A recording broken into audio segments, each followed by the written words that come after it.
In one country, almost every new car sold is already electric. In another, it is just over 30%. But together, they reveal something surprising about how fast this transition is happening. Here are 10 countries where electric cars are already taking over, based on the share of new car sales that are fully electric, using the latest available data. Starting at number 10, Belgium, at around 31%. The most important driver here is company car taxation. Electric company cars receive major tax advantages, while gasoline cars are becoming increasingly expensive for employers. As a result, entire corporate fleets are switching to electric. At number 9, the Netherlands, at 36%. Here the key factor is charging access. There are so many public chargers that in many neighborhoods, you are never far from one. That removes one of the biggest barriers to going electric. At number 8, Uruguay, at 37%. What makes Uruguay stand out is its electricity mix. Almost all of its electricity comes from renewables, mainly wind and hydropower. That makes electric driving both cleaner and cheaper than imported fuel. At number 7, Sweden, at 40%. The transition here is driven by a carbon tax. Fossil fuels have been taxed for decades, making gasoline consistently more expensive.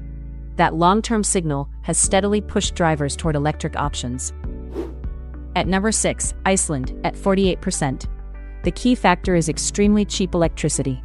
Thanks to geothermal and hydropower, energy costs are low, even by international standards. That makes electric cars very affordable to operate. At number 5, Finland, reaching 50%. Here the transition is supported by home charging. Many people live in houses or have access to private parking, making overnight charging easy and convenient.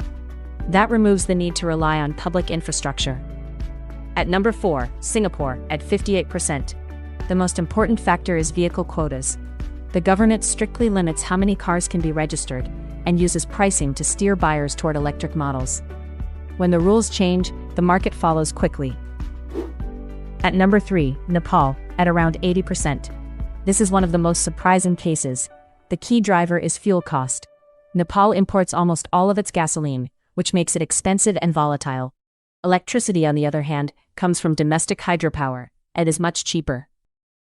At number 2, Denmark, at 81%. The transition here is driven by registration taxes. Traditional cars are heavily taxed, while electric vehicles receive significant reductions. This has rapidly shifted what people can afford to buy. And at number 1, Norway, at 98%. Here the transition is nearly complete. Electric cars are exempt from many taxes that make gasoline cars expensive. They also benefit from lower running costs and widespread charging access. For most buyers, electric is simply the better deal. What makes this list so remarkable is not just the numbers but the pattern.